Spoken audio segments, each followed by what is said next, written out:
My name is Zuzana Garcia, and I'm going to be your instructor for this course.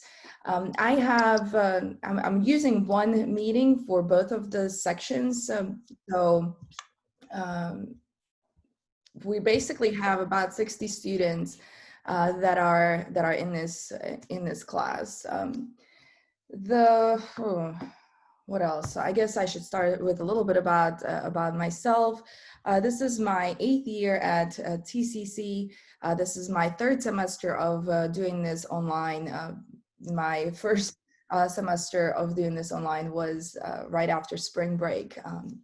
So that was rough. But right now we are, I think we have worked out a good way to do this online. So this is my 3rd time doing this by this method.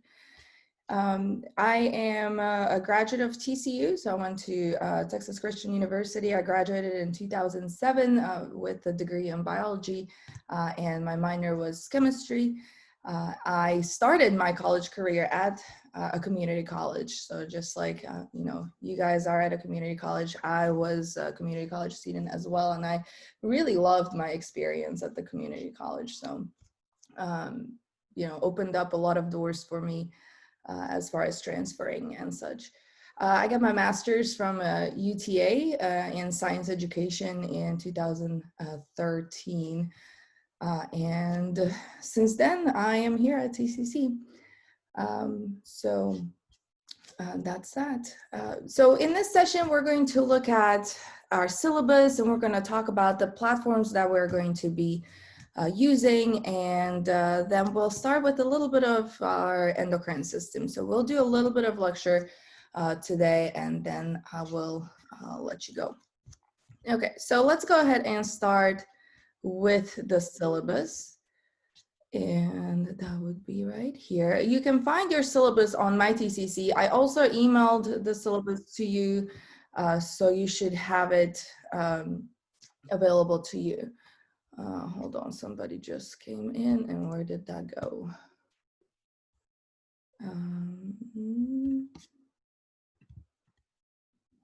I hear you.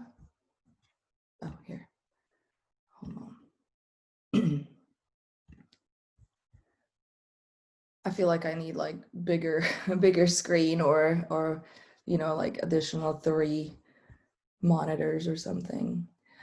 Zoom has been glitchy today, so hopefully it's not glitchy for a lot of people. I mean, we have 27 people here, and so that's that. Okay, so let's go through the syllabus here. I have to organize my screen a little bit because I have the chat window and the participants, and it's covering up my syllabus that I'm about to talk to you about. Okay, here we go. All right, so this is the beginning of the syllabus. I'm not really going to read this first part. It is online and blended. Blended means that we're doing lecture and lab at the same time. And really, the lab is going to be taken care of by visible body, and I'll talk about that a little later. But it has a great kind of a self-guided modules, so you will be using those before you do your lab quizzes and such. So this is a 2nd semester, this is AMP2, and so we'll be basically talking about the rest of the textbook, the part of the textbook that you haven't covered in AMP1. The lab and lecture are integrated, and it is recommended that you have biology and chemistry or one of those, but we don't have prerequisites, so it can be done without those as well.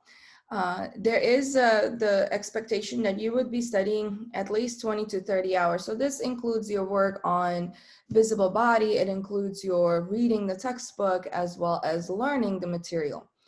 Now, when I say learning the material, it does not mean reading, okay?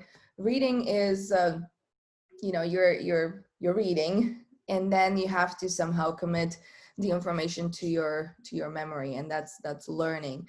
Not necessarily memorizing, but But yeah, you have to be able, what you're shooting for in this class is be able to answer those review questions without looking at your textbook. Can you say it out to someone? That's kind of how you check whether you have learned it or not. There is a course or district syllabus at this link. If you copy and paste that into your browser, it will show you a very, very long document that covers all the objectives that should be covered in this class. As far as the required things, so what do you need for this class? You need a PC or a Mac computer, at least for the exams. And it needs to have a web camera because the exams have to be proctored. So you have to be recorded while you are taking the exam. Tablets and Chromebooks and phones will not work for your exams. They will not work for the proctoring part. So if you do not have a PC or a Mac with a webcam, there are 6 exams. And so for those 6 exams, see if you can borrow a computer from someone or go somewhere that has a computer with a webcam that you can use, okay? Unfortunately, tablets and Chromebooks don't work with the Tegrity, which is that software that we are using for recording. So that's as far as technology goes. Connect Plus is another thing that you will need. Connect Plus, this is a code that our bookstore sells, and so you can either get it through the bookstore. However, I don't know if they just ship you the code or what. Or you can get it, you can get access to Connect Plus just through the Blackboard.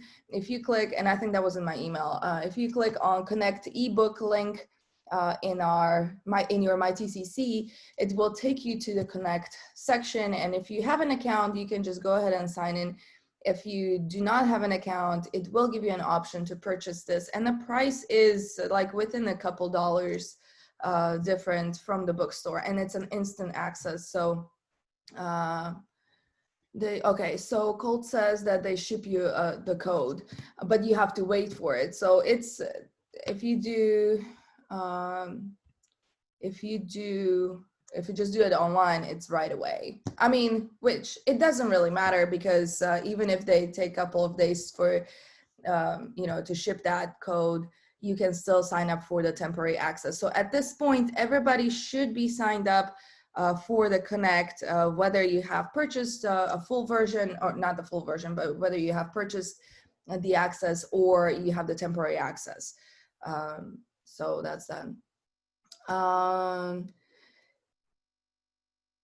Yeah, so I see, yeah, TCC was distributing some technology, and Chromebooks are the cheapest way to go.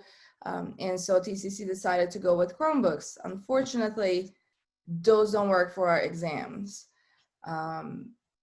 So I don't know what to do there. Your best bet is to find someone that has a regular computer and not the Chromebook. At least just it will work for everything else. It just won't work for the exams. So and we can talk about that later. Okay, so Connect Plus, either get it through the bookstore or get it online through the McGraw-Hill, and that's that. And then for the lab materials will be provided for you. Now, this is going to be access to Visible Body Suite. So some people already have signed up for Visible Body, and you can go ahead and just sign up for the temporary access at this point. And then we will be distributing codes a little later. We're still working on getting all of them. That's why you don't really get them the first day of class, but that's okay because they have that 2-week period for which you can use that software for free. And then once you activate it, it will be the same as the free version, but you will be able to access it for longer. There is an assignment, by the way, for Visible Body. That's going to be, I think, your first assignment here. And that's just an orientation through the Visible Body. So I want you to go through the Visible Body, kind of like how to do things. And then you will take a quiz on that. And then printer is recommended. You don't have to have printer, but it is recommended for things that you are turning in that are like PDFs. So this is what, so the assignments that are going to be turned in as PDFs, these are going to be lab manual exercises. And so these are going to look basically, well, actually, am I going to give you a PDF or Word? I might give you a Word document of it. And so you can fill that in online, or not online, but in, you know, in the Word, you can type it in. But there will be some things that you will need to draw. So you can type in everything that is possible or that you can into that document, and then you can just take a picture of whatever you're supposed to draw and like insert it into the document. But that is several different steps. So you could just print out the whole exercise and handwrite it and then scan it and submit that. But you don't have to print this. You can also like just write out everything by hand and just take a picture of that. Okay, you don't have to fill it within the document. So you have options for that, but probably the easiest way is to print out the exercise, fill it in, and then scan it with your phone and submit it that way. Okay, so that's our required materials. Student responsibility, try to log in to every class period. If you cannot be there for the live session, I would recommend to watch the session that same day. That's so that you don't get behind and you're not having all these videos piling up, because that's not going to be very effective as far as learning goes. Create a safe learning environment free of outside distractions. So try to put away your cell phones. I know that if I watch a video and I have my phone next to me and I start, looking at something, I will not be paying attention to what that video is saying. So when you are watching the video, whether it's a live session or recorded session, have your notes with you, have a pen, put away your phones, unless you're watching it on the phone, and then take notes as the video is going. If you don't, you'll kind of zone out. I know that's kind of a normal thing that our brain does.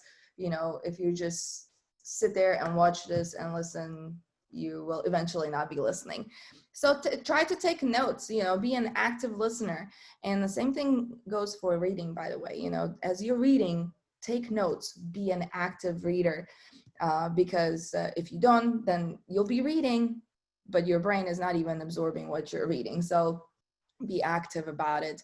That is pretty important. So in the class here, you're going to be muted unless you want to speak up. You are free to unmute yourself and ask a question. It's nice to know that there's somebody on the other side, because right now I just see a bunch of names and I don't see your faces. So it's quite different experience, because I see that you're typing some things in the chat, so I know I'm not here alone, but it's still kind of weird. So that's that. Have your own supplies and with you if possible during a live session. So, have something to take notes with. And again, be an active listener and active reader. Read the chapters, lab exercises, and complete notes prior to lecture. That would be beneficial. I know that it's not always possible, but it's better if you read the material before we talk about it, because then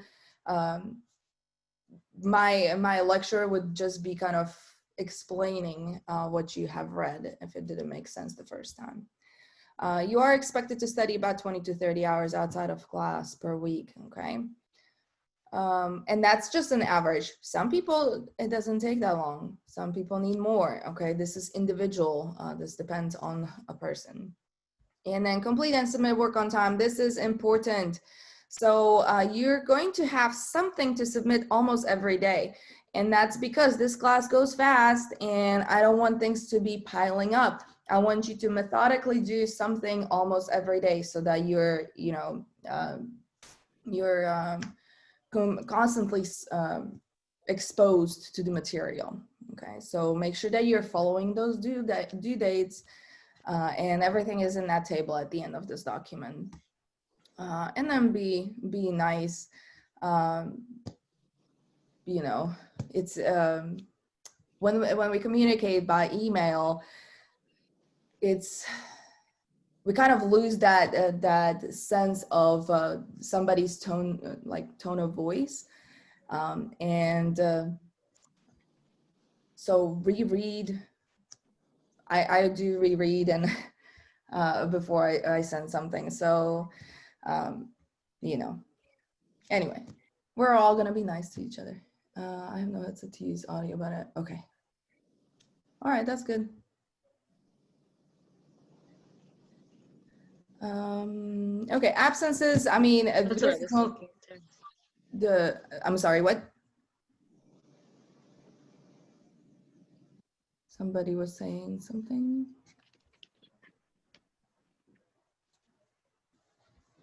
Did you have a question? Someone? I can't see who it was. Let me see.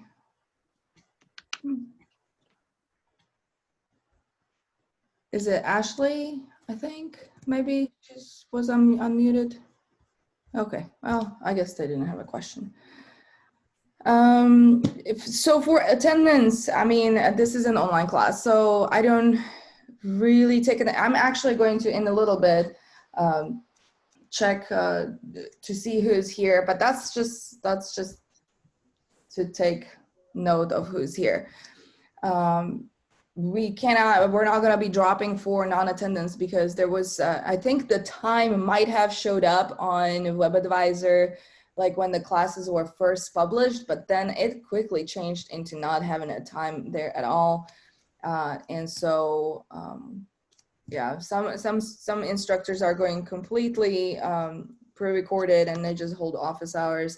I wanted to have at least one or well, two sessions where you have an opportunity to be in a live environment. And this is recorded, so again, if you cannot make the live one, you can watch it later. Okay, Esther, you have a question about a textbook. What is it? So I took Anatomy 1 at South Campus, and I bought a textbook, the one they were using there. So how different is the textbook for Is this it class? not this one? No, Okay.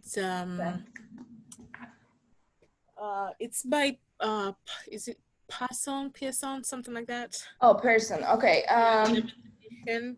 So I think as far as like reading it, you might be fine reading that textbook. I don't know the order of their chapters. But once you purchase that Connect, the code, because you will need to have that, that's where you're going to be doing your exams and your quizzes. There is a e-version of the textbook, so you don't have to have the hard copy Okay. of the book. I'm not sure how they compare to each other because I haven't used that textbook, but generally this is AMP. It should really be pretty similar to whatever textbook you're using. You'll just need to have that Connect. Okay, got it. And again, on the Connect, you will have the access to ebook. McGraw-Hill also has an app that's called Read Anywhere. And this app is available for the iPhones as well as Android phones or Android devices. And you can download the book onto your device. And so you can actually read it offline. So you don't have to be connected to the internet. So I think that's a pretty useful thing for students, especially like I don't like to read on my phone, but on my iPad, I have the app on my iPad, and then I just read it like an ebook, and so and you don't have to go through browser. It's a little nicer through that app. Okay, it is your responsibility to have internet access, so that's that. You're responsible for checking Blackboard, for any announcements and schedule changes. And if you do not turn in the assignment on do the assignment by the due date, then you don't get a grade for it. So make sure that you're staying on top of those due dates. Again, there's going to be a lot of things, but I tried to organize it on my my TCC so that it's easy to follow. And you also have a calendar button there, so it will show you what is due when. Taking notes and studying before lecture. This basically just goes with, you know, be an active reader, be an active listener, kind of thing. So make sure that, you know, you're listening and reading actively. Brandy is asking, did you purchase the code with the tuition? No, you did not. So this is something that you will have to purchase separately. And I think it's somewhere around $88 or something like that. Bethany says, will you email the assignments or will there be a box in Blackboard? Those ones that are Word documents that you have to turn in, you will turn them in through Blackboard. It's easier to keep track than, you know, having 60 people email me at different times. So there will be, I'll show you what that looks like, Bethany, in a little bit. Okay, Learn Smart modules. You are getting points for Learn Smart modules, and these are going to be done through Connect. Learn Smart is an adaptive learning system, and it will give you a bunch of variety of different questions that you will be answering. And it is not like a quiz. And so, you know, after you want to do Learn Smart after you read. Do not do Learn Smart before you have read. And this is why I have them set to be due the day before exam. You shouldn't really be doing these in one sitting because they could be taking a long time. So, you know, try to break it up into smaller sections. And it's an adaptive learning system. So if you miss a question, it will know and it will ask you that topic again. So it will just keep coming back to whatever you missed the first time. It is set to last about 45 to 60 minutes, but if you don't read at all, it might take you like 5 or 6 hours. If it is taking you 5 or 6 hours, something's not clicking there, okay? It should not take you that long. Most students really, even if I set it to 45 to 60 minutes, most students are done in about half an hour to 45 minutes. And it depends on the module. Some are longer than others, or some are more intense than others, okay? But if it is taking you 3 hours or more, talk to me because it shouldn't be taking you that long. If you have any technical problems during any time with McGraw-Hill, here is this phone number. Put it in your phone and have it available. So this is if you have issues with integrity, if your quiz is not loading, if LearnSmart is being too slow, you know, call them and be like, hey, is this supposed to be happening like this? Or, you know, help me. And that will help you. I know like in the past, but this was like a couple of years ago, some students were having issues with the LearnSmart loading. And so McGraw-Hill people guided them through some settings in their browser and made the experience much better. So any technical problems you have, you can call them at this number. And I think they're pretty much there all the time. So call them. If you have any problems, take screenshots and make sure that date and time is on that screen, as well as your name. Like if you're taking an assignment, it will show your name on there. So make sure that you have the whole screen. There are 13 LearnSmarts and 1 LearnSmart will be dropped at the end of the semester. Okay, that's your 1 lowest LearnSmart. That is if you forget a LearnSmart, or if your internet breaks down on the due date of the LearnSmart and you haven't done it yet, and you get a 0 because you didn't do it in time, it will not count. Okay, so 1 lowest LearnSmart will not count. Your final grade only includes 12 LearnSmarts. So some people, if they do all of them, they choose not to do the last one. I don't know, I would still recommend to do the last one because it helps you prepare for the exam. But technically, you know, you can miss one. And if you don't miss one, but you maybe do like a partial Learn Smart on one chapter, then again, that would be your lowest grade and that will not count. Exams will be through Connect Plus, so through that McGraw-Hill platform. You will have a lot of different kinds of questions. You'll have multiple choice, you'll have labeling, you might have some fill in the blank or short answer. There will not be any essay questions, okay? So if there's anything to type in, it would be very short, but no essays, okay? Exams will open at 12 a.m. 2 days before the due date, and they will be due at 5 p.m. on the due date. So whatever that due date is, the exam will be due at 5 p.m. And I used to have it at 11:59 p.m. But because I'm opening it several days prior, I decided to go with 5 p.m. so that when students have issues, I'm not, you know, staying up until midnight or longer, you know, trying to deal with people's technical issues. So, because it has happened. So, you know, for my sanity, I set it for 5 p.m., but you can start 2 days beforehand. You must watch the tutorial video on how to set up Tegrity, and I put it somewhere. So it is, I think, somewhere in here or not. If I haven't, where did I put it? Well, I mean, you will have access to that video. And then if you have any issues with Tegrity setup, call that number, okay? Depending on what computer you're using, there are different things that you can do to make sure that it works.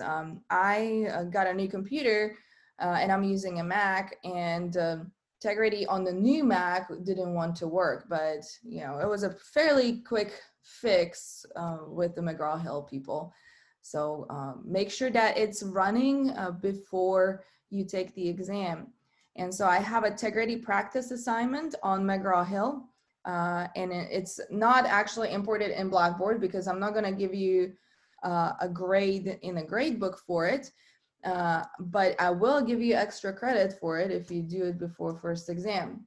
You'd be surprised how many people actually didn't do it last semester. But you know, set up the Tegrity, do the assignment using Tegrity, okay? I have to have the video to go with that. And that's when you get your extra credit. I'll give you like 5 extra credit points, okay?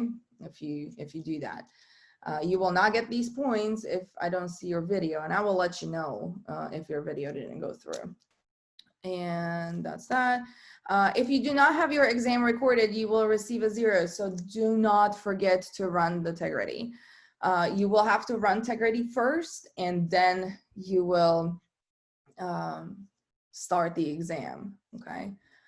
And that bullet doesn't really,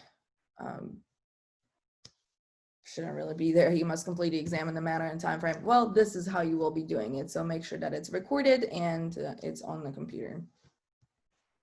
Make sure that you study notes from your textbook and you are familiar with figures and visible body content. I have lecture reviews that go with the lecture material.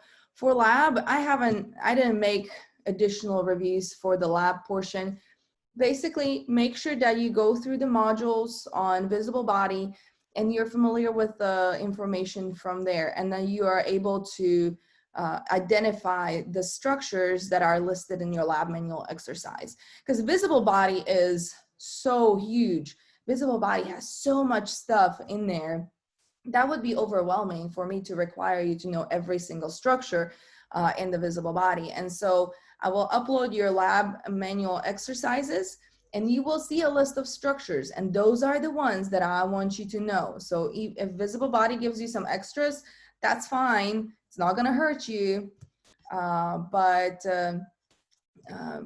you know, make sure that you know at least the ones that are in the lab manual.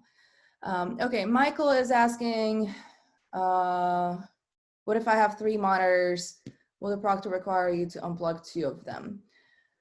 I don't think it will require you to unplug them, but make sure that they are, you know, you're not looking at the exam there. So when you're taking the exam, understandably, you are not supposed to be using any outside sources, and that this is why the recording is done. Okay, so make sure that your eyes are staying on the screen, and Tegrity will record your screen. So don't pull up like other tabs or stuff. It records your whole screen. Then it records your face as well as you're taking this. So just heads up, it is monitoring what's on your screen, and it also is monitoring what your face is doing and what your body is doing. But I don't know, I know Proctorio does require you to unplug the other monitors, but I'm not sure about Tegrity. I'm not sure if Tegrity does that or if it has a way to detect it. Yeah. Okay. Yeah, I mean, I guess you will find out when we start. Yeah, when we start the assignments. So I'd actually be interested what you know, if it does or not. So if you could let me know, that would be great. So then I can answer that question for other students that have, you know, 3 monitors. Okay, Lauren is asking, will the lab or the anatomy portion be on the same exam? Yes. So I'm not going to have separate lecture and lab exams. They're going to be mostly lecture, is what you will find out. In the regular classes, we had about 70% lecture and 30% of your grade was lab. And so that's kind of how my exams are set up. So you'll have a mixture of visible body, you know, pictures, and then lecture questions on each exam. So they'll be combined. The exam will have about 75 through 80 questions, and you'll have 90 minutes for them. Yeah, so you don't have 2 separate exams for lab and lecture.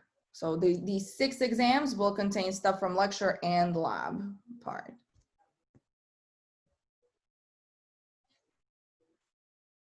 Okay, you're welcome. Okay, and we have 6 exams. Okay, can you, no, I don't think that will. So for the proctoring purposes, it won't work with a tablet or a phone. So see if for those 6 exams, because everything else can be done, you know, from your mobile phone or from your phone or a tablet or something without a camera. The camera is only important for the exam. And so see if you would be able to, you know, either borrow a computer for those 6 times or, you know, go to someone that has a computer with a camera. And yeah, unfortunately, it doesn't work with the mobile phone.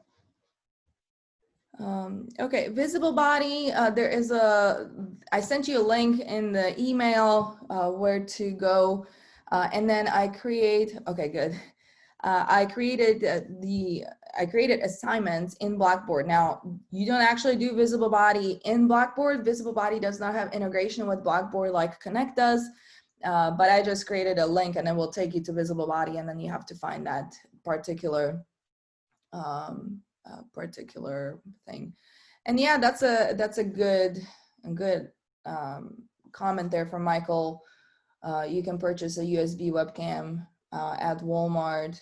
I would check Amazon also, or, you know, different places, and see if that's possible. There are 20 assignments worth 8 points each, and one, actually, I forgot to change this. This will be 2 now. I decided, because there's a lot of assignments on visible body, I will drop 2 visible body assignments, and this will add up. Hold on, let me see how these points are adding up. So 8 times 18 is 144.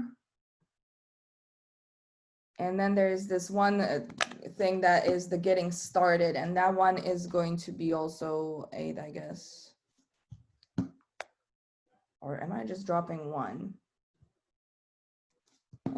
I'll figure it out so I make every semester, I make like 4 different versions of ICR at different points and different dates, because I'm the coordinator of AMP2, so I have to do everything for the Saturday class as well as for the 16-week class. So sometimes the points and everything kind of blend for me together, but anyway, at least one will be dropped at the end of the semester. Okay, so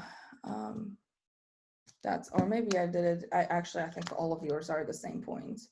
It's 21, yeah, times, 19 times 8 is 152. Okay, yeah, that's what I did for you guys. So out of those 21 assignments, I'm counting for you, I'm counting the first one as well here, and then 2 will be dropped. Okay, so that's 152 points. When you email, make sure that it's the best way is to use your TCC email, because that shows your name in there. If you're using your personal email, make sure that your signature, your name on that email is your name, so I know who you are. I have gotten emails from students that were from their personal emails that had some very interesting names, and then I had no idea who they were because they didn't even sign their email. So make sure that you're identifying yourself to me somehow, so I know who you are. And the course number would be beneficial, so that if we're talking about grades or stuff, I'm in the right section. Again, I have there's 30 students in the 57000, and then there's 30 students in the one that ends with the 05. So tell me which one you are from, so I can look in the right section. And oh, I forgot to take this out. This was from the summer. But generally our business hours where we're the most active are for the fall, it's going to be Monday through Friday, 8 to 5 really. But during summer, the college went into the 4-day work week. So but it's not that I don't check my email after 5 or 6. Okay, I do check my email. I tend to check my email pretty quickly. If your email does not include a question, you might not receive a response. So what this means is you might just be telling me hey, I won't be able to show up tomorrow. Okay, you're just letting me know, and I appreciate you letting me know. I might not respond, but know that in my head I'm responding to you. Thank you for letting me know. Just because there's only one of me and there's 60 of you, so I do get a lot of emails. So sometimes if students are if several students are asking the same question, I might wait until the next day, or until our next live session, and just cover it during live session so that it's clear to everybody. So I might not respond to that email, but I might actually answer it in person. Okay, our point distribution, we have 6 exams. None of these are dropped, okay? All the exams count. And so 60% of your grade is from the exams. We have 13 Learn Smarts at 14 points each. And these are going to be at, it's going to give you 168 points. And the Learn Smarts, I drop 1. So Visible Body, we drop 2. Learn Smart, we drop 1, lowest 1. And then we have Connect Virtual Labs. These will be done through McGraw-Hill also. They are going to be in your folder. I'll show you the Blackboard in just a moment. And one of these virtual labs is worth 6 points. So it adds up to 26. I just was ending up with 999 points. So I had to, add a point to something. So I added a point to one of the virtual labs. So one of the virtual labs is 6 points. 4 are going to be 5 points. And then lab manual exercises, you're going to have 6 of them that you will need to turn in. These are going to be at 9 points each, and that will give us 54 points. When you add it all up together, we have 1,000 points for the course. which would be your 100%. And yeah, the lab manual exercises, I will upload all of them in a folder, but you only need to turn in the ones that are an assignment in the Blackboard. Okay, student accessibility resources, there are accommodations. If you require accommodations, make sure that you're talking to the SAR office. It has to go through them, and then you will let me know that you have accommodations and what they are, and I can adjust that. But it has to go through their office, and they will also notify me if if you have accommodations. They don't tell me what is your issue. They just tell me what accommodations I need to provide you. Okay, so they're not telling me anything about anything. They're just telling me, okay, this student needs more time, or this student this or that. Eliana is asking, how many live sessions do we have every week? I will have 2, and I try to make sure that hopefully everybody will be able to attend at least one. I know morning is kind of tricky because a lot of people work during the morning, right? And so I have one morning session. Mondays will be at 10 o'clock. And then on Wednesdays, we'll have a session at 5. And so hopefully those that work in the mornings can cannot make the Monday one, maybe they can show up for the 5 o'clock one on Wednesday. So two live sessions every week, and then 2 recordings that are not live. Generally, I have each chapter split into like 2 recordings, like one part live and then the rest of it is recorded. With the endocrine system, the rest of endocrine I made into 2 videos. So we'll start with, okay, so you go in at 6:30 p.m. You can just call in from your phone and listen. I will try to not keep you more than an hour, okay? This one is going to be a little longer because we're also talking about syllabus, but that's why I'm not going to do a lot of endocrine system. I don't like to make my sessions longer than an hour. If we were in physical classroom, we would be together for 3.5 hours. But having a 3.5 hour Zoom session would seem dreadful for you and for me. So I try to break it up into smaller sections. And so if you go in at 6:30, I'll be done most of the time by 6. So, or at least maybe you can just come in for a little bit. Scholastic dishonesty, make sure that you read that. Again, when you're, for the quizzes, I'm not requiring you to use Integrity for quizzes on Connect or for Visible Body, okay? You're not using Integrity for that. You're only using Integrity for those 6 exams. You are still expected, not to use outside sources for the quizzes, but there's not really a way for me to monitor that. And that's why the quizzes are timed so that, you're not looking up an answer to every question.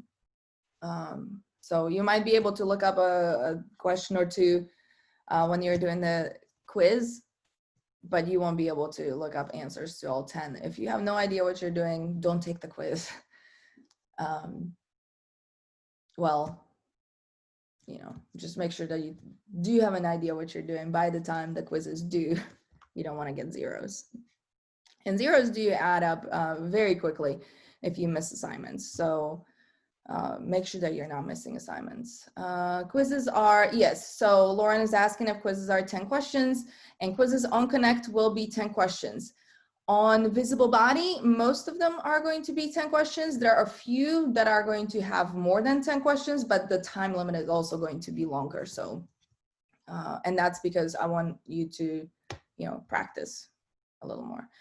Financial aid statement, if you are thinking about dropping the scores, make sure that you talk to your advisor and see how that affects your pathway, and also talk to your financial aid office person before you withdraw to see how that will affect your financial aid status. And this is individual, like they know your situation. And so if you are receiving financial aid, before you do anything, make sure that you talk to them, so that you're making the best decision for you.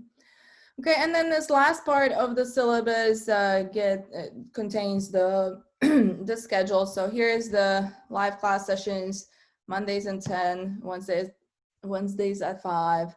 And again, they're not required, but they're recommended. So if you can tune in. I think it's just a little different to listen someone talk to you live than from a recording. And then here are our topics. So you have your Learn Smart. Learn Smarts are going to, and quizzes are all going to be due 11:59, but the exams are due at 5 p.m. Okay, so remember, exams do open up a couple days before the due date.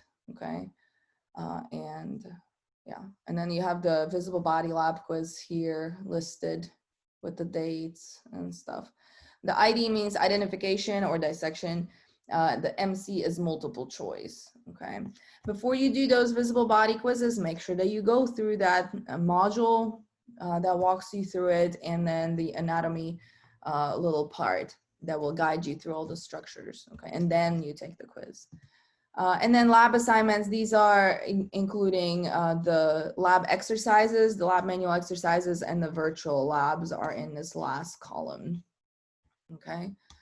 All right, so let's look at, hold on, okay, let's look at this. Hold on, I don't want to look at this yet. Again, I have like the chat window here. I have the participants. Maybe I can get rid of this. And this window right here. Okay, so I want to look at, okay, hold on. So there are 5 assignments in Connect to complete by the 29th and 5 invisible body due by 4:15. I shouldn't have anything with that due date, do I? Okay, well, I'll check the dates here. Okay, if you look at Blackboard, I want to show you what my Blackboard looks like, and you probably already looked at it. If you click your section, currently I don't have any announcements there. You can click on the calendar link, and it will show you, what's due. I have everything checked in here, but okay, if we just you're just looking at one class here. We have 1, 2, 3 visible body things. Yes, the first thing is due on the 25th. Then you have the endocrine by Wednesday, and then the first unit and the last unit is really most intense on assignments. Yeah, it kind of slows down in the middle for a little bit, and then it picks up again towards the end. But again, this is as you're reading, as you're studying, you're using these things to guide you through that studying. Okay, I don't want you to, and I have due dates and on purpose. People ask me, can you just make everything due on Sunday?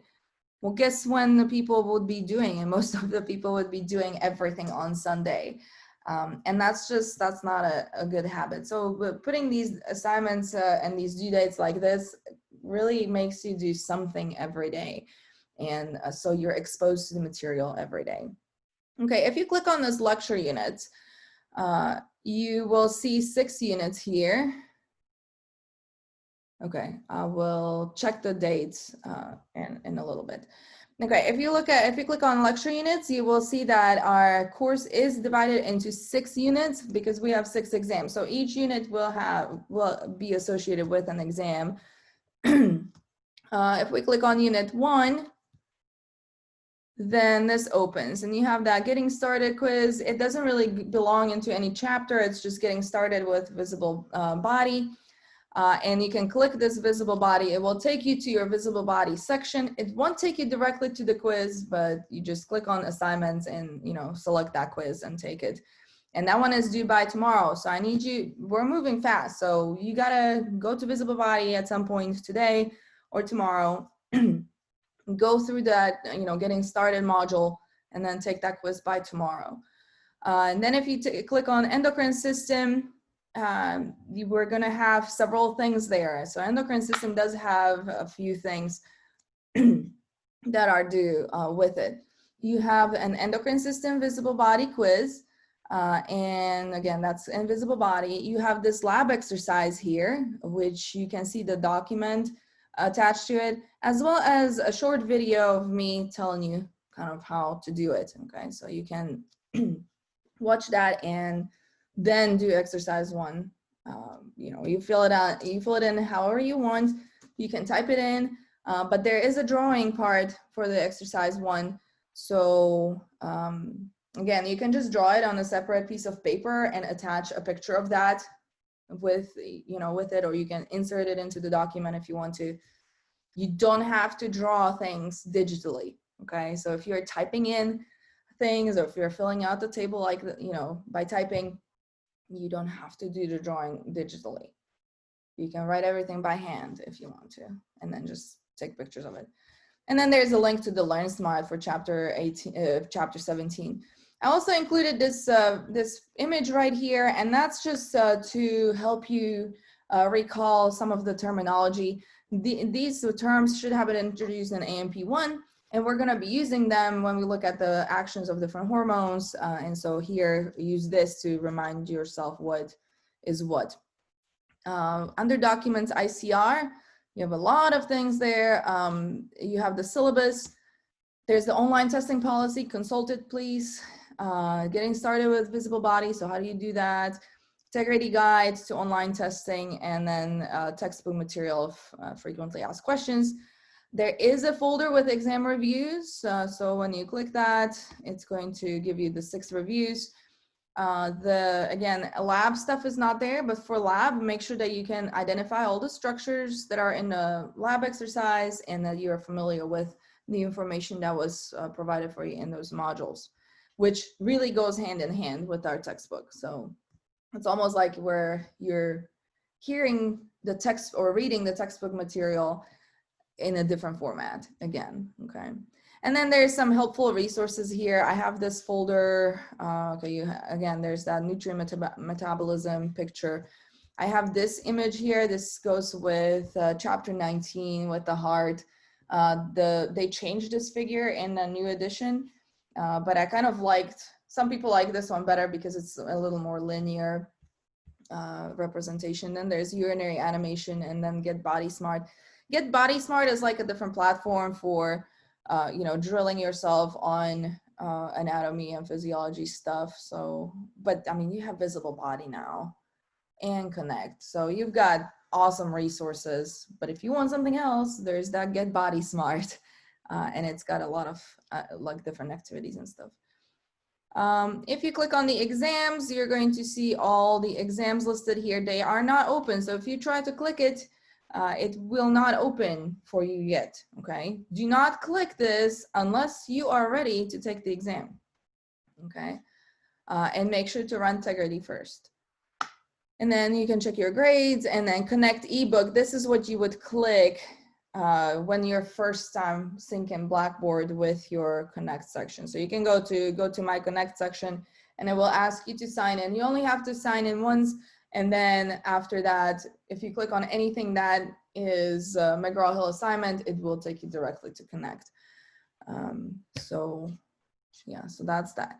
Let's look at our visible body courseware, and that should be this. Okay, let me see what's going on here.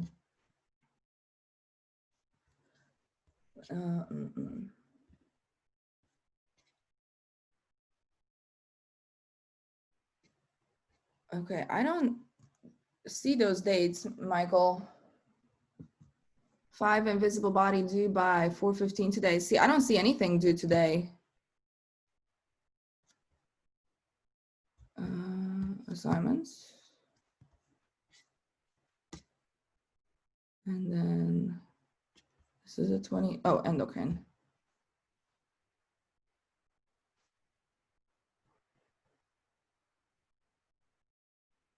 Oh, I see. I mean, do you see it?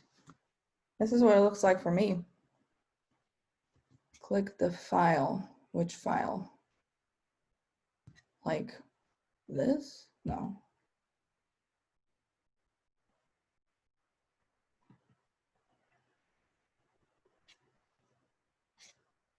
Go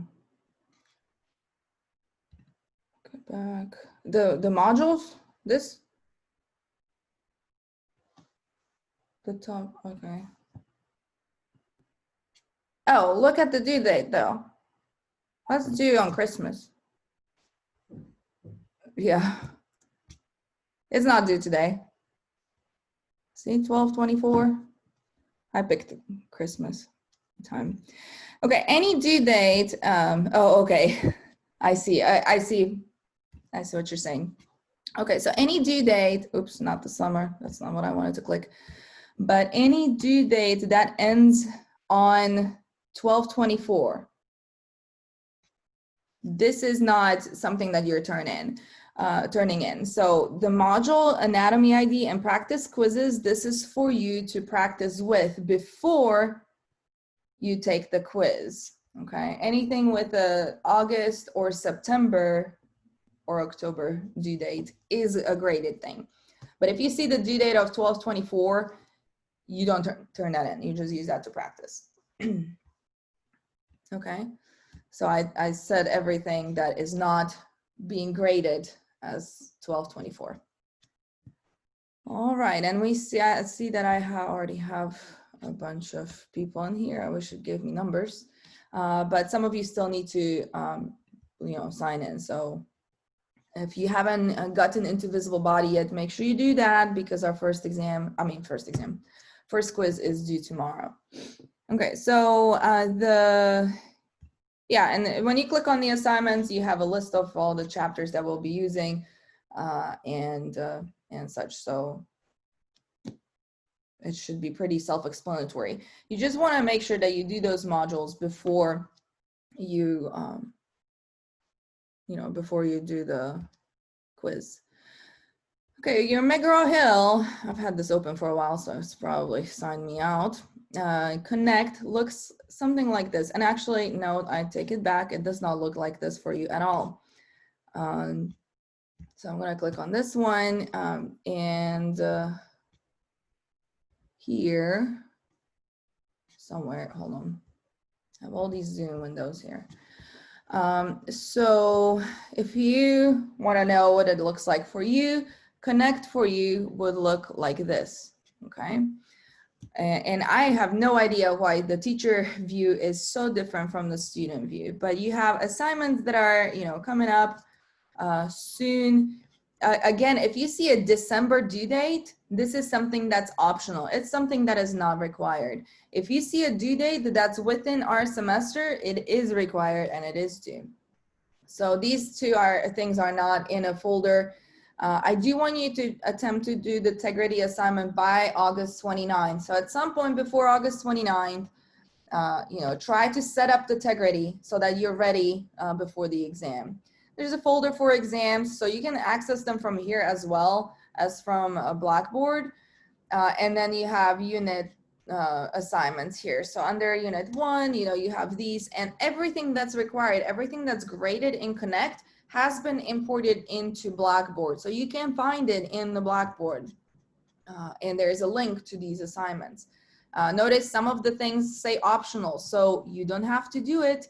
If you don't want to, you might want to try it and play around with it and see if that will help you with learning. This one, effects of insulin, I think that one is like with the fish. And then you do have, so in unit 1, you have the assignments for both chapter 17 and 18 here. So we'll be doing the blood typing. I have it there twice. Once is graded, once is not. So, and that's because if you do a virtual lab, it doesn't let you do it again if it's been graded already. So you can do it twice. And then the Learn Smart is here. The way you access your textbook on Connect is by clicking this Smart Book. So you can do that, and this will load for a little bit. And so it's loading, and then it will tell you, you know, when things should be done as far as the Learn Smart goes. So our first chapter is endocrine system. If you click on it, it will say it's downloading and it will open that chapter. And if you're doing your Learn Smart assignment, what you would click on is this practice button. And that brings up the Learn Smart. This is the Learn Smart. This is what it looks like, okay? Again, you wanna read the chapter first before you do the Learn Smart, but this is what it looks like. So you can click this because this is pretty small, right? So you can enlarge that image and then, okay, you see A is this, B is that. So in the figure, the letter A indicates our anterior pituitary and the letter B is our posterior pituitary. Make sure that you read the question before you answer it, and try to select that, you know, I know it for sure. If you have no idea, select the no idea. It's not gonna tell me that you click no idea. This is for you. This is for you to tell the system, you know, everything about how confident you are with this.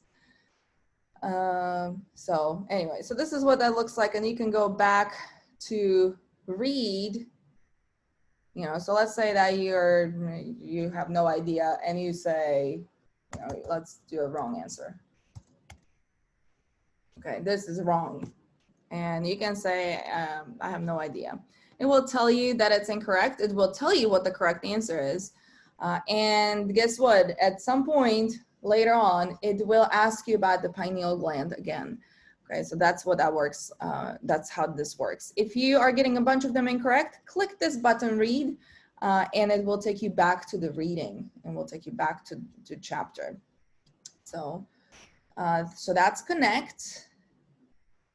And what else do we have here? Okay, I did Blackboard, we looked at visible body, and then we looked at connect. Again, everything is going to be in your Blackboard. So if you click on the calendar, that's really the best way, you know, to look at all your assignments. I really, really hope that I haven't missed anything, but everything should be in the calendar here. And so use this calendar view. I wanted to show you what it will look like when you're turning in a lab exercise. So let me see, that would be maybe this one. Okay. Wait, how do I get to it? Do I have to go to the folder? Maybe mine doesn't work quite like yours. So let's look here. And in the endocrine system, you have this endocrine system lab exercise. When you open it, it will download the file, okay? You can then attach it. So once you work out, you complete that assignment, that lab exercise, when you click on that assignment, it will say attach files, okay? You will just attach that file. If you if you took a picture of a drawing, you can attach multiple files. So you can attach the Word document filled out and then you're drawing in a separate picture, okay? Or you can paste that picture into that Word document, whatever is the easiest for you, okay? And so that is that. Hopefully it makes sense. First week is the hardest, okay? So don't get discouraged, just, you know, we really do hit the ground running with the endocrine and blood lab, or in blood chapter. There's a lot of things that are due. It will slow down, I promise, eventually. So it's not always going to be that quick. But make sure that you start strong, okay? And we'll be fine. So that's that. Okay, any questions about any assignments?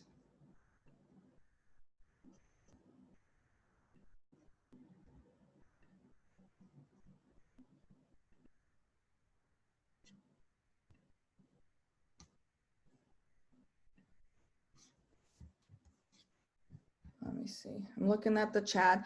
If you think of any questions, let me, type it into the chat, or you can unmute yourself and ask if you want to. And we're gonna go look at this now. So I'm gonna go ahead and begin. Whoa, what just happened? I'm gonna go ahead and begin the endo, but somehow this went to sleep. Okay. And so I don't do PowerPoints with words. I do have like some old ones that I used to use a long time ago, which I guess I could maybe upload for you, but I'm not really going to follow them. I just use this, and this is just pictures. It's image PowerPoint slides. So it is just simply images from that text. And then I talk about it.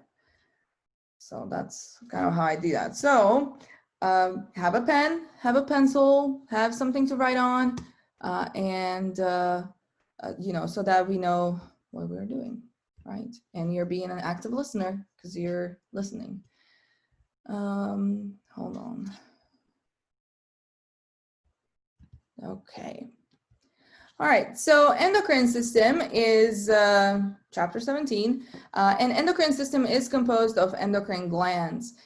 Endocrine glands, if you remember from AMP1, you talked about exocrine and endocrine glands, just classification of glands. Endocrine glands are glands that which lack ducts.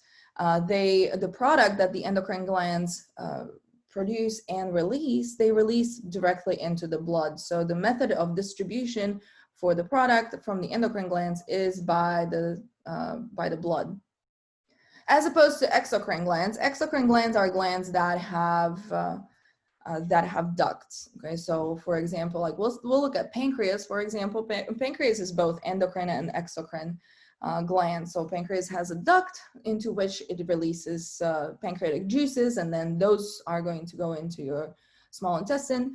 But pancreas also releases hormones, and those are going to be released directly into the blood. So the main function of the endocrine glands is to synthesize and release hormones. And hormones are going to affect target cells, and the way that they affect target cells is by binding to their receptors. So the last thing that you did in AMP1 is you talked about the nervous system. And that nervous system, there was a passage of signals throughout your body, and there were also some receptors for certain chemicals, right? So we'll actually compare endocrine system and nervous system here in a little bit. Endocrine system controls many activities of the body. It's actually really hard to find one thing that is not affected by a hormone in one way or another. So endocrine system is going to control or affect pretty much everything in your body. So we're gonna, and I really like that AMP2 begins with chapter 17, or endocrine system, and that is because any system that we will be talking about from now on, we'll be coming back to endocrine system, and we'll be talking about the hormonal component of that organ system, and hormones involved in that particular system. So yeah, I'll be reminding you that. So let's go ahead and compare the nervous system and endocrine system. There are some similarities between endocrine system and nervous system, and that is that they both release ligands in response to a stimulus that binds, and these ligands are going to bind to target cells. So both endocrine system and nervous system release ligands. Ligands are chemicals, and they do this in response to a stimulus. So something is going to prompt these glands to release this chemical. And then once the chemical is released, then it binds to a receptor on a target cell. Okay, this is the same kind of a general statement for both endocrine and nervous system. However, when we look at the specifics of that statement, this is where we see the differences between the two. So we can see the difference between what they affect. Nervous system is going to affect two specific locations by means of neurons and neurotransmitters. Okay, so the there's a point A and point B for that signal to go through. The endocrine system has a widespread effect, and it uses blood for distribution of hormones. So what they affect, nervous system affects 2 specific locations by means of neurons and neurotransmitters. Endocrine system has a widespread effect, okay? It affects maybe a region, or it could affect your whole body. Like if we're talking about, growth hormone, it's going to have effect on your bones and muscles, and, it has a widespread effect. It's not point A and point B. And hormones are the chemicals that are involved here. There's also a difference between the two in how they affect the body. So nervous system is going to be very quick. It has a very rapid effect, but this effect is short lasting. Once that message is passed on, unless you continue stimulating the nervous system, the message will be passed on and that's it. So it has a rapid effect, but it's shorter lasting.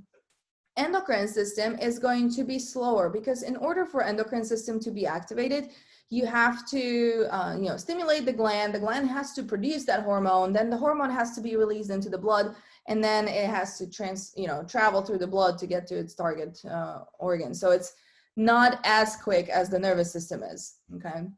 But it is longer lasting. So again, nervous system is very quick, but shorter lasting. Endocrine system is slower, but it's longer lasting.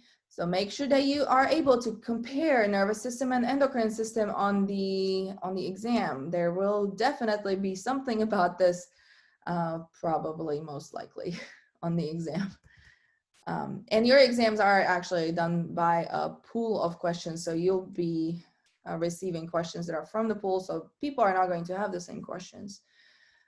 So that's why I was like, definitely maybe there will be something about this. It is in the pool, so I'm definitely asking you within the pool to compare these two. Now, if you get that question, I don't know. Okay. And you can look at this this table 17.1. It shows you the comparison of the two really nicely here. So communication method, how they communicate, target of stimulation, response time, and so on. So that's a good summary of the comparison of the endocrine system and the nervous system. The endocrine glands are composed of epithelium-derived endocrine cells as well as connective tissue. The organization of each gland is going to vary from gland to gland. However, one thing that these glands have in common is that they have extensive blood supply. And why would it be important for endocrine glands to have extensive blood supply? Extensive blood supply means that there's a lot of blood vessels. Why would that be important for endocrine glands? You want to type it up in the chat, someone? So even though internal organization is different for every gland, every gland is going to have a lot of blood vessels in it. Good, okay. I see one answer right there, and that is correct. So the reason why is because endocrine glands release their products into the blood. And so, yeah, so that's, the more blood vessels you have, the faster the dumping of the hormone into the blood is, right?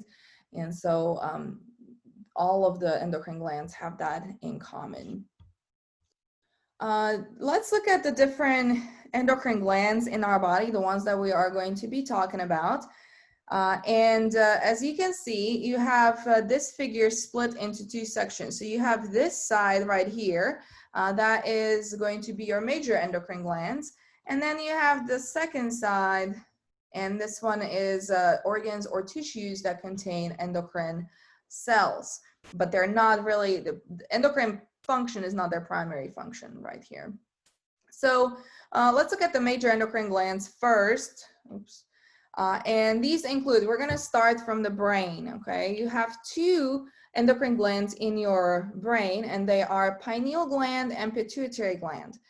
Make sure you don't get these 2 confused. They're both in the brain, and they both begin with the PI.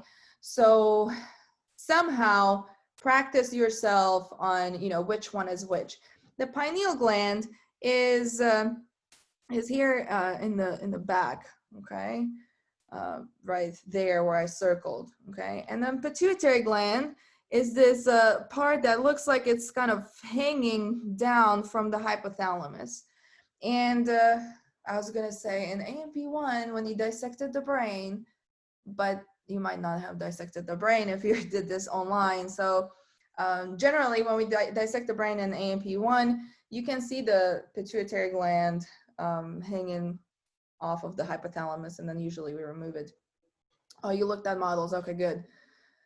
Good. So yeah, on my models in my AMP2 lab, a lot of times the pituitary like gets lost because it's hanging on like a thin little thread or wire or something like that. Are you okay? So for the pineal or pituitary of primary, I'm not sure what you mean by primary, Michael. It is a major endocrine gland, and both pineal and pituitary glands are only endocrine. Yeah. So these are our major endocrine glands. So pituitary and pineal, major ones. Pituitary gland, we'll look into in detail in one of the recordings. So I will tell you about the hormones that come from the pituitary gland, but we're going to look at separate hormones from anterior and posterior pituitary gland. Posterior pituitary gland actually does not make hormones. It just stores hormones that come from hypothalamus, and these are oxytocin and antidiuretic hormone. And then anterior pituitary is going to release a lot of hormones that we consider tropic hormones. These are going to be causing a release of another hormone down the line somewhere. For example, anterior pituitary releases hold on. Now I'm like, so yeah, usually I start with the hypothalamus. So like, if we look at the thyroid hormone cascade, you would have hypothalamus releasing thyrotropin releasing hormone. That tells anterior pituitary to release thyroid stimulating hormone. And then the thyroid stimulating hormone tells thyroid gland to release thyroid hormone. So there are cascades like this. You will actually be writing this into the document. That's part of your lab exercise, lab manual exercises, putting all of this kind of together and see, you know, how these cascades kind of work. Pineal gland has to do with circadian rhythm. It releases melatonin.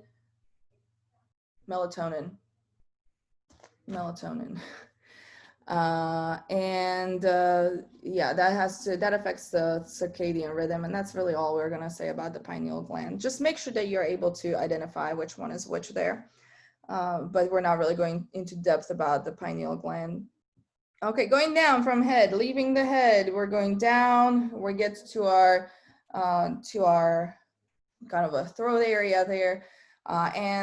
Here we're going to see our thyroid gland. Thyroid gland is located kind of sitting on top of the trachea here in the front, underneath that thyroid cartilage, which is the big one of your larynx. Okay, so if you're talking and you're touching your throat, your voice will be changing. So that's why it might sound a little weird.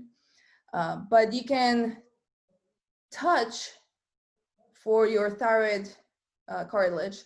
And then if you go down a little lower, you might be able to feel your thyroid gland. And if you don't feel it, just put your fingers underneath that thyroid cartilage and swallow, and you should feel the thyroid gland go up and down. So that's our thyroid gland.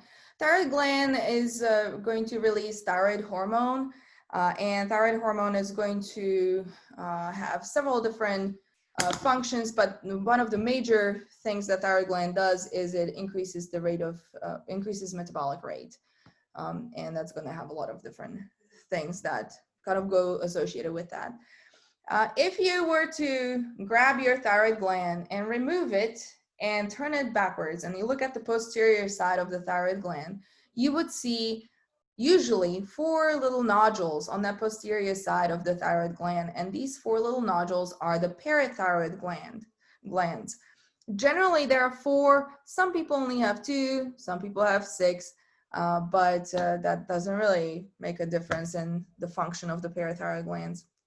Okay, so parathyroid glands release parathyroid hormone, and parathyroid hormone is going to be involved in levels of calcium in your blood.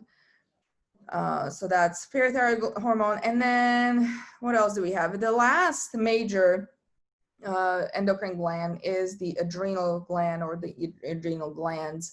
This is a pair of glands, so we have 2, one on top of each kidney. And adrenal glands, depending on what we're looking at, which part of it, are going to release norepinephrine and epinephrine from the adrenal medulla. They are also going to release like aldosterone and cortisol from the cortex part. So we're mostly going to focus on that cortex hormones, on those, because adrenal medulla, epinephrine and norepinephrine, you should have already covered in nervous system as far as what it does. So these are our major endocrine glands. So major endocrine glands, again, are, let me highlight this. We have the pituitary gland. We have the pineal gland, thyroid gland, parathyroid glands, and adrenal gland. Okay, so 5 of them are major: pituitary, pineal, thyroid, parathyroid, adrenal gland. These are your major endocrine glands. They only have endocrine function. They don't do anything else. On the other side, when you look here, okay, on this side, okay, so all those labels that are on the right side, these are structures that are not primarily endocrine, but they also do have an endocrine function. So hypothalamus, we actually, out of these organs and tissues with endocrine cells, hypothalamus, we're gonna, pancreas has an endocrine function, but it's not its main function. Okay, so all of these on the other side, okay, they have endocrine function. It's just not their primary one. Okay, if that makes sense. So, and pancreas is here. See, you see that? But it's not a main function of pancreas. The major endocrine glands, they only have endocrine function. They don't do anything else. They only synthesize and release hormones. But the other organs here on the right side, these are going to be doing something else primarily, but they also have an endocrine function. So hypothalamus, we're going to discuss quite a bit in detail. Okay, that might be true, yeah. So you're saying that there's a variation in the information between connect and visible body. Sometimes the classification of this or the terminology might be a bit confusing. I would just stick with the organization from the textbook, and I will check and see what the visible body is saying, so that, you know, I can kind of explain that. Body and okay, I'll look at that in a little bit after we're done with the session. Okay, but again, to summarize, the 5 major endocrine glands are pineal, pituitary, thyroid, parathyroid, and adrenal glands, and then everything else is going to not be a major endocrine gland, according to our textbook. We used to use a lab manual published by Wiley publisher, and their division was a little different too. Like pancreas is an important part. It releases insulin and glucagon, right? It's an important part in the endocrine system, but because it's not solely endocrine organ, in the McGraw-Hill textbook, we put it on that other side because it also has other functions. Some other structures that are here, skin, that's a weird one, right? Like skin, what? Skin has an endocrine function, but it does have an endocrine function. Thymus is going to have a small endocrine function as well, although we're going to look at thymus more in the immune system. Heart has an endocrine function. Heart is going to release atrial natriuretic peptide, and this is going to affect water or our blood pressure and also water levels in our body. And we'll see how those two are actually really closely related later on. Liver produces angiotensinogen. It produces insulin-like growth factor. So liver does a lot of different things, but endocrine function is also part of liver's function. Stomach produces gastrin, and that is going to affect motility in your digestive system. Okay, pancreas, insulin and glucagon, okay, are released by pancreas, and these are hormones that affect the levels of glucose in your blood. Small intestine is going to release cholecystokinin and secretin, and we'll revisit most of these again later. So you will know that small intestine releases cholecystokinin and secretin when we get to the digestive system. It will be a review at that point, right? And these two hormones are going to affect secretions from the accessory glands of the digestive system, such as from the gallbladder and liver and pancreas. Adipose connective tissue has a small endocrine function as well. We're not really going to talk about that one. And then kidneys produce renin, and renin is going to be affecting your blood pressure. Gonads, testes and ovaries, these are going to be releasing the sex hormones. So testes would be releasing testosterone, ovaries are releasing estrogen and progesterone, which are important in our body for various things. Let's stick with this organization here, okay, for the major endocrine glands, those 5. So memorize those 5 as being major, and then everything else would be just organs that also have endocrine function. Okay, let's see. There is a big table that summarizes all these hormones for you. And when people look at it, they're just trying, sometimes they freak out like, oh my gosh, this table is so huge. But eventually you will have that information memorized as you're studying along. So I wouldn't be trying to memorize that table, but go through the reading, make your notes about every organ or every endocrine gland, and then the hormones that go with it, and then function. And that's basically what is summarized in this table right here. And it's table 17 too, I believe, in your textbook. And this is it. Oh yeah, this is it. Okay. All right, let's talk about how we can stimulate endocrine system. So we know that endocrine system is going to produce and release hormones as a response to a stimulus. But what is that? What is that stimulus? I'm going to go ahead and begin with the nervous system first. The nervous system stimulation is easy because its title or its name tells you what it is. It is stimulating the endocrine gland by the nervous system. Hold on, I think somebody came in. And so this is your nervous system stimulating that gland. And so you can see the release of epinephrine and norepinephrine is due to the nervous system stimulation. So nervous system stimulates the adrenal gland, and boom, it releases epinephrine and norepinephrine. It's part of the fight or flight response, and it's pretty quick. Another part is, or another way to stimulate endocrine system is by hormonal stimulation. So now I'm on the left side here.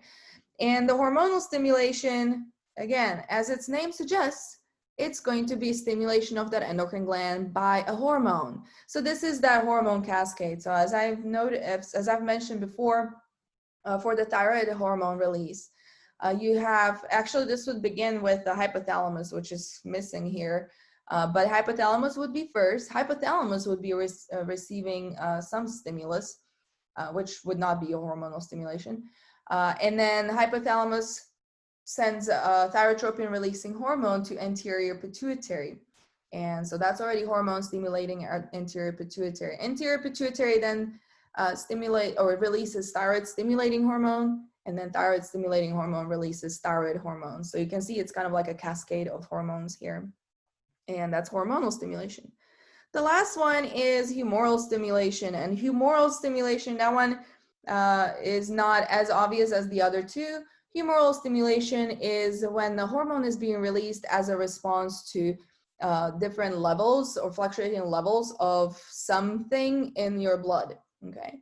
And so an example that's used here is your pancreas releasing insulin as a response to rising blood glucose. So after you eat a meal, your digestive system will begin to absorb nutrients. Nutrients in your blood rise, and as they rise, hold on, somehow people are joining still, or maybe I bumped them out. So as the nutrients in your blood rise, we have to make sure that in order to maintain homeostasis, the blood levels of things are within their acceptable range. Okay, you don't want glucose to be above what it's supposed to be in your blood, and so insulin will go and it will decrease the levels of glucose by either converting the glucose into glycogen or by making glucose available for cells to use. So insulin is important for that as well. If you don't have insulin, your cells wouldn't be able to use that glucose. So insulin is kind of like a link between a cell and the glucose so that the cell can use it. And so that's humoral stimulation. Another example of humoral stimulation is parathyroid hormone and calcitonin. These two regulate the calcium blood levels, okay? Kind of the same thing as insulin and glucagon do. One decreases the levels of glucose, one increases the levels of glucose. So that's that. Now, we have different types of hormones. We can talk about steroid hormones, biogenic amines, and protein hormones. We actually, before we go into these are classes of circulating hormones. So let me see. Okay, this is maybe the, hold on. Okay, so this is kind of how, whenever you're making notes, you know, I might do it something like this. So when you look at hormones, you can divide them into circulating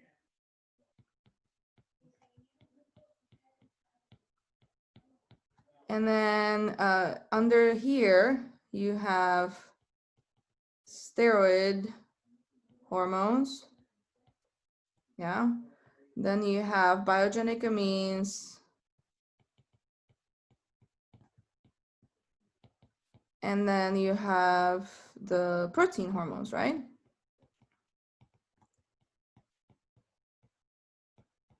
Okay, so the types of circulating hormones can be steroid hormones, biogenic amines, or protein hormones, but not all hormones are circulating hormones. We have a second class of hormones, which would be number 2, and these are called local hormones. Okay, local hormones are not going to have any really classes like this, like the circulating hormones do. Local hormones are going to have a local effect, as their name suggests. And for the local hormones, I want you to remember the term eicosanoids. Okay, this is the main class of the local hormones, and their name comes from like the number of I guess amino acids or parts that they're made out of. So just remember, eicosanoids are the main group of local hormones, and local hormones are going to have a local effect just near the area where they came from. Some people actually don't even consider these local hormones as hormones, they just call them messaging molecules. But here we're going to call them local hormones. Local hormones can have either autocrine or paracrine effect. Autocrine is where the hormone affects the cell that made it and released it. So auto means self. So that hormone will affect the cell that produced it. Paracrine effect is where that hormone affects cells that are nearby. So para means next to or near. And so paracrine effect is where it affects cells in the area, but you know, not only itself, but the other cells. Okay, so that's local hormones, but circulating hormones, let's come back to circulating hormones, are steroid, biogenic amines, and protein hormones. I'm going to begin with steroid hormones. Steroid hormones are derived from cholesterol, And because they're derived from cholesterol, they're going to be lipid soluble. And that seems like a kind of a random piece of information I'm giving you. Why would I tell you what they dissolve in? But the solubility is actually very important. And that's because the solubility is going to affect how hormones travel and how hormones affect the cells, their target cells. So since steroid hormones are lipid soluble and hormones in general are supposed to be traveling through your blood, being lipid soluble in a water-based blood plasma could be problematic. And so you will see that there has to be something that the steroid hormones do in order to travel through blood. Protein hormones are hormones that are made from amino acids, and amino acids have two charged ends. They have an amino group and a carboxy group, and these ends are charged. And because they're charged, that makes the protein hormones water soluble. Okay, so that charge helps them with the solubility. And so protein hormones are water soluble. So these guys are not going to have a hard time traveling through the water-based blood plasma, right? And then biogenic amines, the third group, these are modified monoamines. So they're, if we were to compare them by size, these would be the smallest ones. And because they're modified monoamines, these are also going to be soluble in water, except for thyroid hormone. And so thyroid hormone is a biogenic amine. It's the only one that is not water soluble. Write it down, make a note. Thyroid hormone is not soluble in water. It is lipid soluble, the only biogenic amine that is lipid soluble. Okay, so those are classes of hormones. Now, let's see. Let's talk a little bit about hormone transport, and then I think the rest of this actually is covered on the recording. So these are the classes of hormones, and I am pretty sure that the rest of this is where my recording begins. I kind of repeat this, and then we would talk about the action of, okay, and these are the icosanoids here. But remember, solubility is going to determine the transport of hormones, and it's also going to affect how the hormones interact with the cells. All right, so that is coming up in that recording. So watch endocrine system part 2, that's about 28 minutes, I think, and then there's also part 3 for endocrine system by Wednesday. Wednesday we will start blood. Okay, we'll look at the first part of blood, and then you'll have recording for the last part of blood. Okay, so the sessions are not usually going to be this long. Remember, we did take an hour going over the syllabus and answer some questions. So I did take you or keep you a little longer today, but it is not going to be this long every time.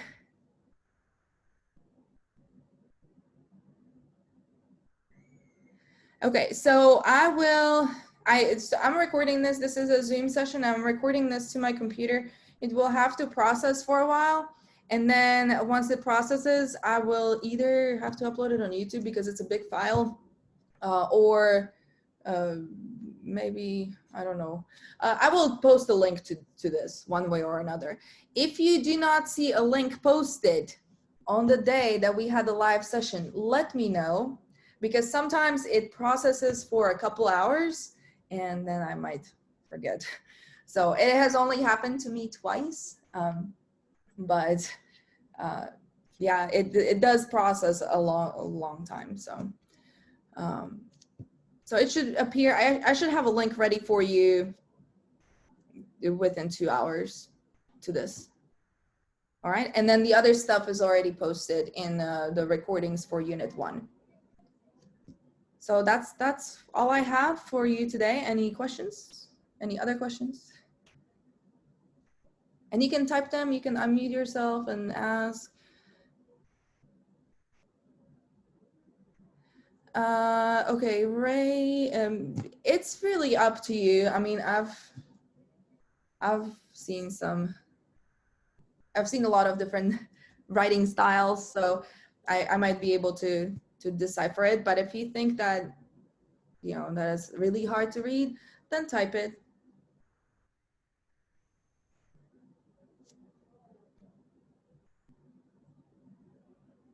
Okay, I'll wait a few more minutes for any more questions if people have it. I hope everything is mostly clear, and I hope you're excited. Remember, it seems like there's a lot going on, and 17 and 18 is very heavy on assignments, but you just gotta push through it, and it'll be good. If you don't have any questions, you're free to go. Okay, somebody's asking, our test will be over chapter 17 and 18 this weekend, and that is correct. So our first test will be over the first 2 chapters, so unit 1. And then anything from the visible body, you know, lab stuff that went with blood and endocrine system. Exams are based on the content covered in the chapter quizzes and visible body.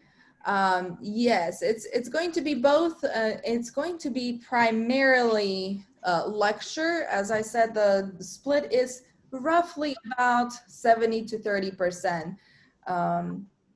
So 70% lecture stuff about, okay, it's not exact, but about, and then about 30% would be the lab content. Esther, you would like to go over the visible body subscription. So for now, just click that link that I sent you in the email, and that will take you to the courseware page. And on the left side, there should be a button that says like new to courseware, sign up, something like that. And so you will click that sign up, fill out the information, and then select temporary access. This will give you access to visible body for 2 weeks for free. And then in about a week or so, I will give you a code that you will put in to make your subscription active. So you don't have to buy the visible body subscription. The college bought it for you. We just don't have all of our codes yet. So we're still waiting a little bit on that, but that should be fixed within the week. You can still use it for free for about 2 weeks. Yeah, so hold on. Let me see if I can show you this. And I'm gonna share.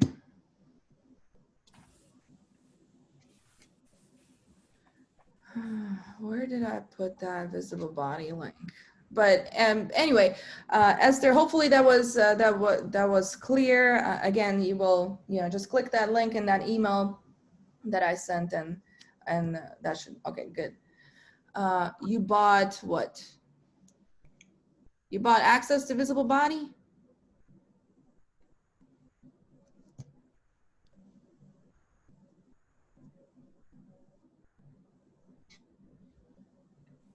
Or connect? Okay, hold on. So Colt, you're asking, where can you find the lab manual specifically? I don't post lab manual in one big file like AMP1 does. I post the separate exercises for the lab manual, and I will go ahead and just create like a content area, and I'll put all of them in there. The 6 assignments that need to be turned in from the lab manual are going to also be created as assignments, but I'll just put all those exercises in one content area for you. I haven't done that yet.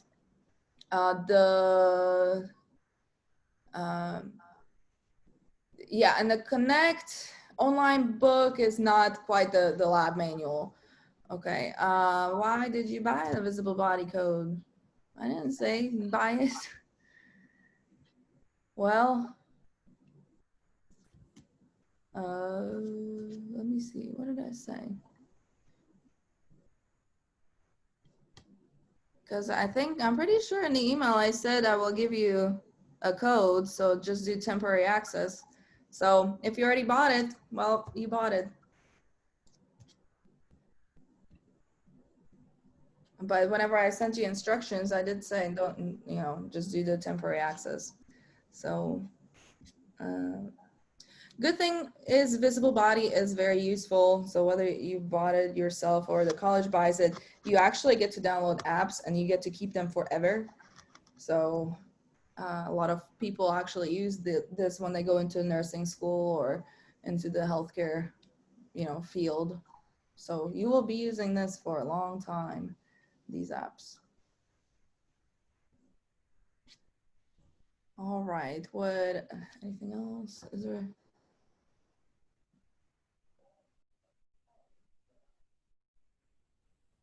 Okay, you mean like not these pictures or an actual like my old, yeah, I can do that. All right, I'll do that. So I'm gonna make a note, upload lab manual, all the lab manual exercises, all lab manual, and upload old PowerPoints. All right.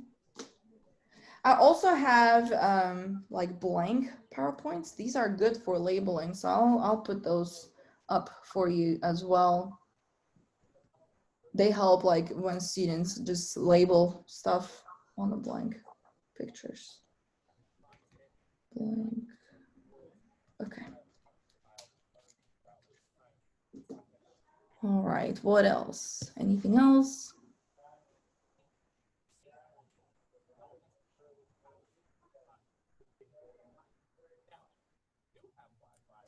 Hold on, is somebody saying something?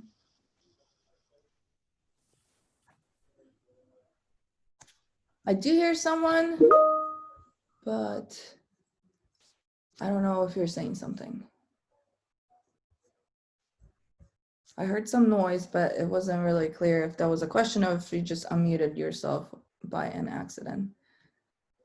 Okay, if you haven't read through all of those materials yet, then read through them. And if you think of any questions, you know, let me know.